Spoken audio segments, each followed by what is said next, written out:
Alright, this is going to be my Priest versus Heroic Thaddius, and it's a basic Priest deck, essentially free to play, so no legendaries or epics are in it. Um, and here was the general strat. I tried to find cards that had extreme differences between their attacks and defenses that had like good value, so like a 1/7 or 2/8. These kind of cards I would especially if they're low drops, typically like 3 or 2 or 1 low drops, so I can trade up really well with them. So I really loved cards like Nerubian Weblord. He costs 2 mana. He's a 1/4, and you drop him on turn 2. He flips. He becomes a 4/1. All of a sudden, you kill off one of his 7/4s with it. So it's a very efficient way to just trade cards. Other than having a few just really valuable cards like that, like I ran Nerubian Egg, Unstable Ghoul, like you can see my entire deck list here. I would also run cards that just have good value in general, like Sen'jin's Shieldmaster could be played, even though I didn't play him in this deck. Dark Cultist, Ironfur Grizzly, Auchenai Soulpriest, just cards with good value, and then a couple low drops that can switch to just do ridiculous amounts of damage for being like a 2 or 1 drop. So definitely run Divine Spirit and Power Word Shield because buffing a defense will buff their attack next turn, and you can easily set up a OTK that way. I think Lightspawn would be definitely playable in this deck, and the cards I didn't play but are probably playable would be the Fugin and Stalag if you have them as your high drops.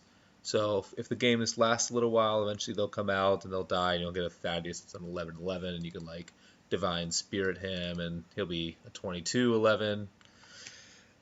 So yeah, just good value cards, and then some low drops that when they flip will just trade up really well. So there's big gaps between their attack and defense.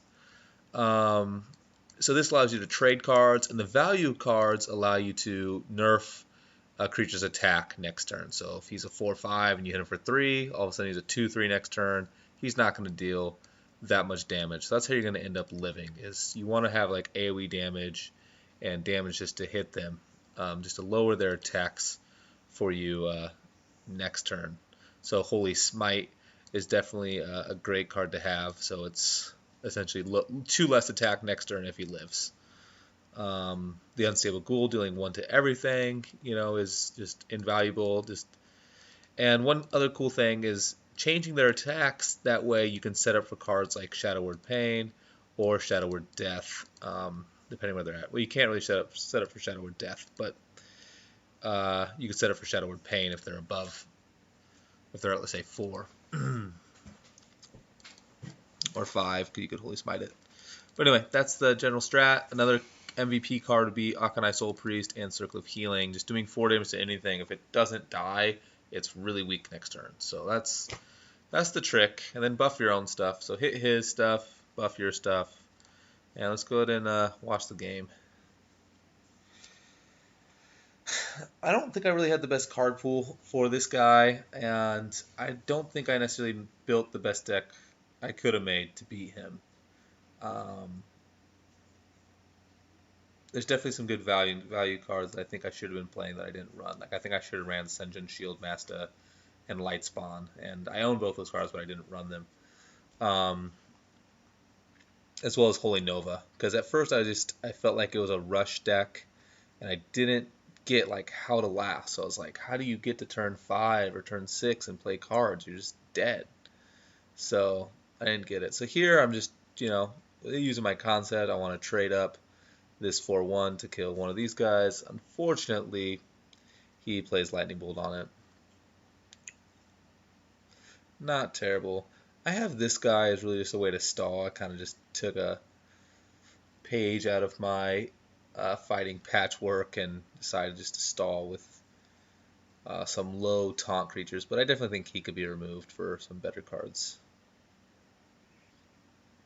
And I opened with the Auchenai Circle, and I thought that was just really, really amazing, because, again, if you don't kill it, you're going to put it in a situation where it just has no no attack. So.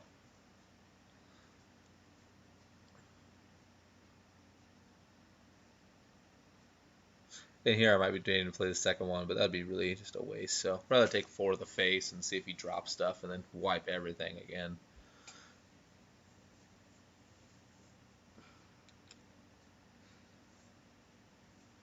So as you can see, just doing cards that deal damage are just really, really incredible. And here, you don't want too many of these low drops, but having a few is really, really powerful.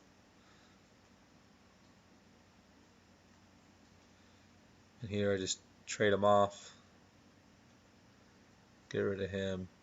That way he doesn't hit my 1/4 that he's about to create.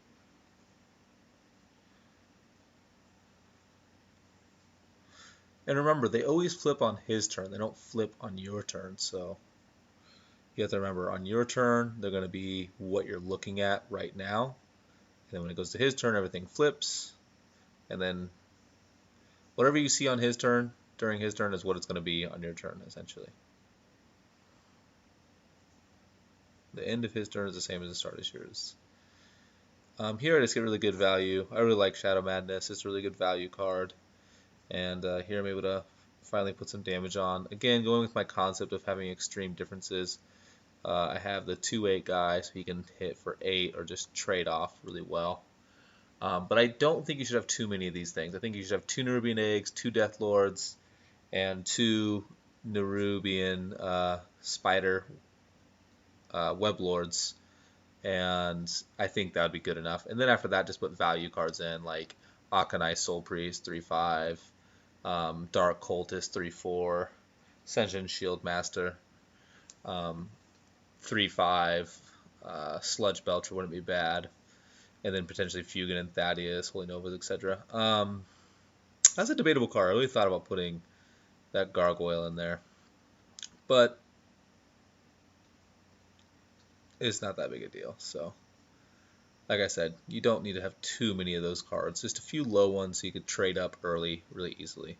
And then you just want kind of good value drops for the mid to late game. Here I'm just kind of swarming the field. The Cleric, at first I was kind of skeptical, but then I realized, hey, she's a 1-drop, 1/3, which can turn to a 3/1 and trade up really well. So I threw the Cleric in. So here I'm just saying, I just go everything for face, just trade, and he'll do 5. Well, he won't do 5, 6. He can add 7, 8, 9, 10. He'll do 11 damage to my face. He'd kill me if I went everything to face. So I need to trade off something here. And remember, I can't heal myself, so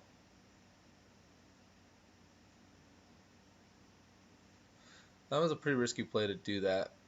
But this actually works decently because this will heal me 5, so allow me to rush for his face and not die because of it.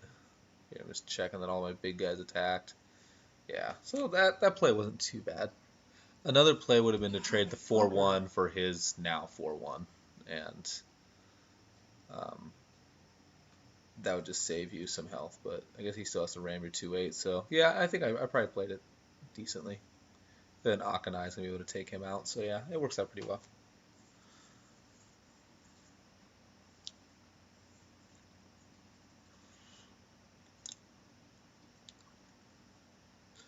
So if you put the Shadow Word protection on the Deathlord, you have to remember that he's going to be a 6/2 on your opponent's turn. So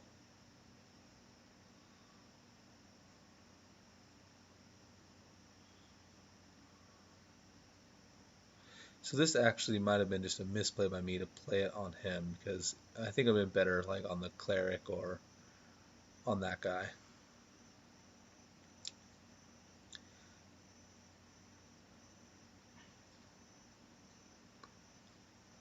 So here, I think what I want to do,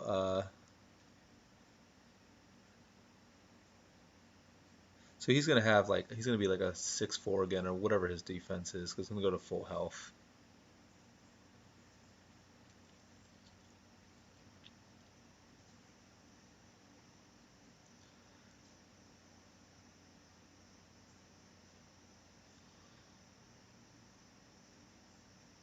So yeah, I think it's pretty smart to trade him off before he becomes like a 6/4.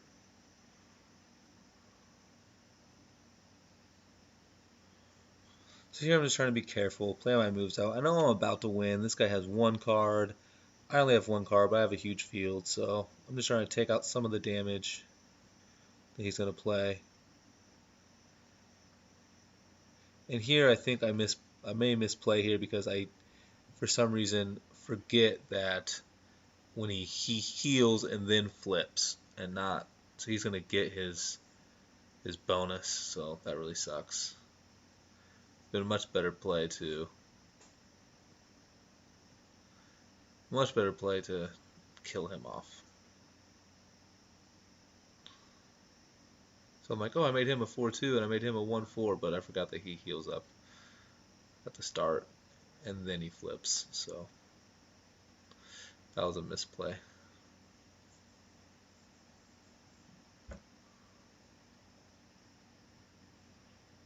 I was actually confused at first. I was like, what the hell happened?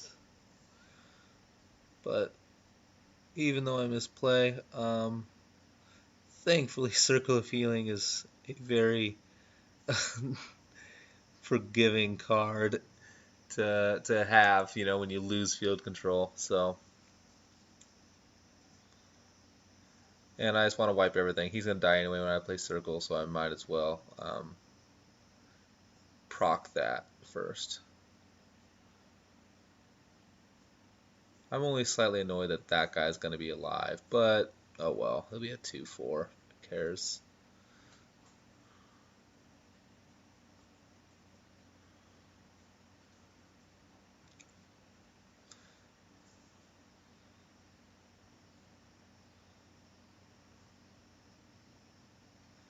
So as much as you want to just Shadow or Pain that, you definitely should not. So I think I should use my Summoner ability on it just to weaken it.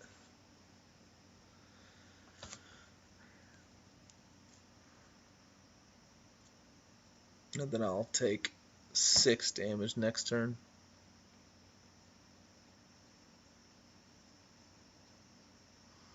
And knowing that these creatures go for face is also really important.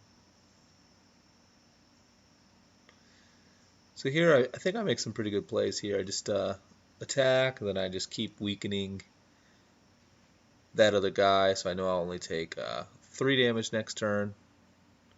And I just kind of make him kind of obsolete. He's just okay, 1 damage a turn guy. It's like, who cares about him?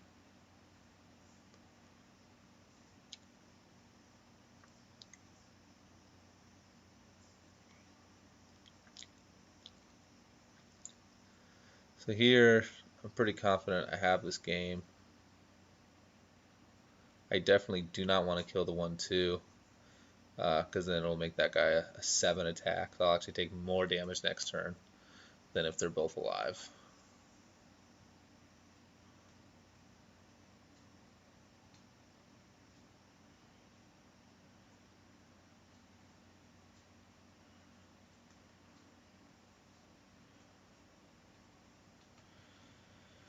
Yeah, in game. If I wasn't gonna, let's say I wasn't gonna end the game here, what I would play probably would be, let's see if I can go back a second here.